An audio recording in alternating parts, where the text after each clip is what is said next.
आज मैं भी एक सफल इंसान होता। आज मेरे पास भी लग्जरी कार होती, खुद का लग्जरी घर होता, मैं भी इंटरनेशनल ट्रिप पे जाता, मेरे पास भी सब कुछ होता अगर मेरे पेरेंट्स ने मुझे अच्छा एजुकेशन दिया होता, मेरे पेरेंट्स ने मुझे एक अच्छा माहौल दिया होता, मेरे दोस्त अगर मेरी हेल्प करते तो मैं भी एक कामयाब इंसान होता अपने लाइफ में।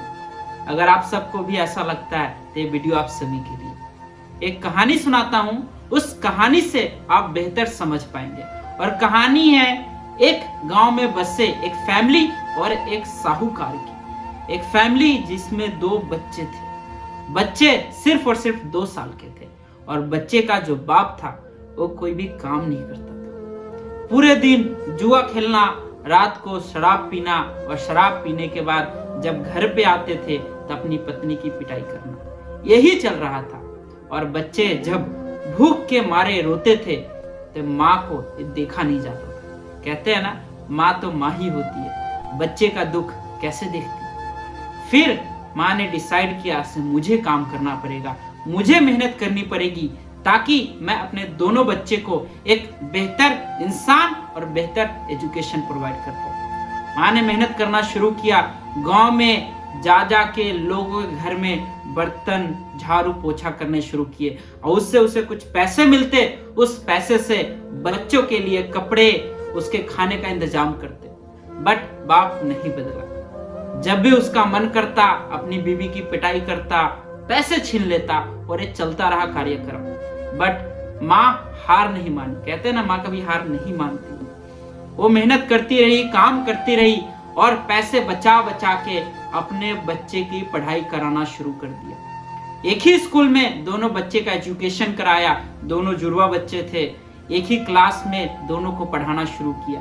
अगर कपड़े खरीदने हो तो दोनों बच्चे के लिए सेम कपड़े, खिलौने खरीदने हो तो सेम खिलौना दोनों बच्चों के लिए बराबर दिया जाता था। और ये चलता रहा, सिलसिला चलता रहा और चलते चलते दोनों बच्चे बड़े हुए, अपना ग्रेजुएशन कंप्लीट कर। जैसे ही दोनों ने अपना ग्रेजुएशन कंप्लीट किया, उसकी शादी करा दी और शादी के 1 साल के बाद ही इसके पेरेंट्स इस दुनिया से चले गए। अब कहानी शादी के बाद बदली जब इसके पेरेंट्स चले गए। शादी के 5 साल के बाद एक रात ऐसा हुआ जो किसी ने सोचा भी नहीं था। एक रात रोड पे पड़ा हुआ एक लड़का, जब साहूकार उस रोड से निकल रहा था तो लड़के को देखता है, उठाता है और देखता, भाई तुम कौन हो? तो लड़का उसकी माँ का एक बेटा था, पहला बेटा जो दारू पी के रोड पे पड़ा हुआ था। साहूकार देख के हैरान, क्योंकि बचपन से देखा होता है, बचपन से देखा था इसकी माँ ने कितनी कड़ी मेहनत करके इसको पढ़ाया है, कितने कष्ट झेल के इसकी परवरिश करी है। वो लड़का आज दारू पी के रोड पे पड़ा है, कैसे हुआ? उसने उस लड़के को कंधे का सहारा देके उसके घर पे पहुंचाया। जब घर पे जाता है तो देखता है घर में खाने के लिए रोटी तक नहीं। उसकी बीवी फटे हुए कपड़े पहनी हुई है, बच्चा उसका रो रहा है। उससे पूछता है, बेटा क्या हुआ है? मैंने तुम्हें बचपन से देखा है, तेरी माँ ने कितने ही कठिनाई से तेरी परवरिश करी है और तेरी आज हालत ऐसी कैसे है? ये क्यों हुआ, कैसे हुआ? तो बेटे का रिप्लाई सुनो। बोलता है, आज मैं जो भी हूं, जैसा हूं, सिर्फ और सिर्फ अपने बाप की वजह से हूं। साहूकार ने पूछा, कैसे? बेटे ने रिप्लाई किया, मेरा बाप दारू पी के अपनी बीवी को मारता था, मेरी माँ को मारता था। ठीक उसी प्रकार मैं भी रात को दारू पी के अपनी बीवी को मारता हूँ। मेरा बाप दारू पीने के बाद मुझे मारता था, आज वही चीज मैं अपने बेटे के साथ करता हूँ। वो भी काम नहीं करता था, मैं भी काम नहीं करता हूँ। वो भी अपनी बीवी से काम करवाता था, मैं भी अपनी बीवी से काम करवाता हूँ। तो आज मैं जैसा भी हूँ, जिस भी हालत में हूँ, सिर्फ और सिर्फ अपने बाप की बदौलत है। साहूकार भी सोचा, बात तो सही है, लड़का जो देखेगा वही तो सीखेगा। इसने पूरी जिंदगी यही देखा है से इसके बाप ने कोई काम नहीं किया, पूरे दिन जुआ खेलता रहा, दारू पी के मार पिटाई करता था। जो बच्चा देखेगा बचपन से वही तो सीखेगा। बात समझ के साहूकार यहाँ से चला गया। जब जा रहा था तो उसके मन में एक और सवाल आया, दूसरे बेटे का क्या हुआ? क्यों ना उससे एक बार जाके मिला जाए। तो फिर वो दूसरे बेटे के पास गया। तो जाने के बाद जैसे ही दूसरे बेटे घर के सामने गया, उसकी आंखें खुली रह गई, क्योंकि उसके आंखों के सामने एक आलीशान महल था तैयार। जब उस महल के अंदर गया तो उस दूसरे बेटे ने उसका स्वागत जानदार तरीके से किया, रिस्पेक्ट के साथ बैठाया, चाय नाश्ता पानी करवाया। उसकी जो वाइफ थी दूसरे बेटे की, उसने उसकी सेवा करना शुरू किया। बच्चे हंसते खेलते हुए खिलौने से खेल रहे थे। तो साहूकार को देख के बहुत अच्छा लगा। तो उसके मन में सवाल था, उस मन में सोच रहा था, पहला बेटे के पास क्या, इसके पास कुछ भी नहीं है, दूसरे बेटे के पास देखो सब कुछ है, एक अमीर एक गरीब कैसे।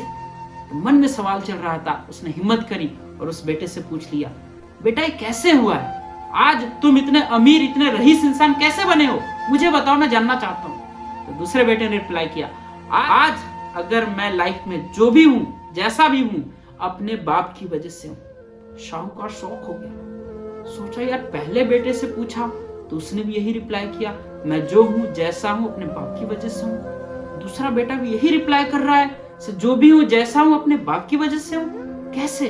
साहूकार ने पूछा, कैसे बताओ मुझे। तो उस बेटे ने रिप्लाई किया, मेरा बाप कोई काम नहीं करता था, तो मैं ये देख के उस दिन डिसाइड किया से जिंदगी में मैं इतनी मेहनत करूंगा ताकि मेरे पास वो सब कुछ हो जिसकी मैं कल्पना कर सकूं। मेरा बाप दारू पीता था, मैंने सोचा जिंदगी में मैं कभी दारू नहीं पीऊंगा। मेरा बाप मेरी माँ को मारता था, मैंने कसम खाई मैं जिंदगी में कभी भी अपने बीवी पे हाथ नहीं उठाऊंगा। मेरा बाप मुझे मारता था, मुझे रुलाता था, मैंने कसम खाई मैं अपने बेटे को इतनी खुशी दूंगा ताकि जिंदगी में कभी उसकी आंख से आंसू ना आए। इसीलिए आज मैं जैसा भी हूं, जो भी हूं, जो भी मेरी थिंकिंग बनी है, सिर्फ और सिर्फ मेरे बाप की वजह से। साहूकार खुश हुआ, वहां से चला गया और फिर सोचा से इंसान अपनी सोच से बनता है, अपने कर्म से बनता है, माहौल से नहीं बनता। इस कहानी से यही समझाना चाहता हूं, अगर आप आज जो भी है जैसा भी है जिस भी हालत में है, इसके जिम्मेदार सिर्फ और सिर्फ आप है। ना आपके पेरेंट्स है, ना आपके दोस्त है, ना आपके रिश्तेदार है, ना आपके माहौल है, कुछ भी नहीं है। अगर आज आप गरीब है, आपके पास पैसा नहीं है, आप हमेशा सैड रहते हैं, तो इसके जिम्मेदार सिर्फ आप है। लेकिन अगर आज आपके पास पैसा, आपके पास सब कुछ है, तो इसके जिम्मेदार भी सिर्फ और सिर्फ आप है। ये कभी मत सोचना से ये नहीं मिला, वो नहीं मिला, इसकी वजह से उसकी वजह से मैं कामयाब नहीं हो पाया। कभी ऐसा नहीं होता। कामयाब इंसान वजह ढूंढता है, रीजन ढूंढता है कामयाब होने के, और नाकामयाब इंसान नाकामयाब होने के तरीके ढूंढता है। तो आप क्या ढूंढना चाहते हैं, सोचिएगा जरा सा। Thank you so much. बाकी फिर मिलेंगे एक नए वीडियो में, एक नए कहानी के साथ, एक नए एजुकेशन के साथ। तब तक के लिए इस चैनल को सब्सक्राइब करिए, लाइक करिए और ये कहानी हर एक पर्सन को शेयर करिए जो पर्सन सोचता है आज मैं जीवन में इसकी वजह से नहीं कामयाब हो पाया। Thank you so much. जय श्री राम।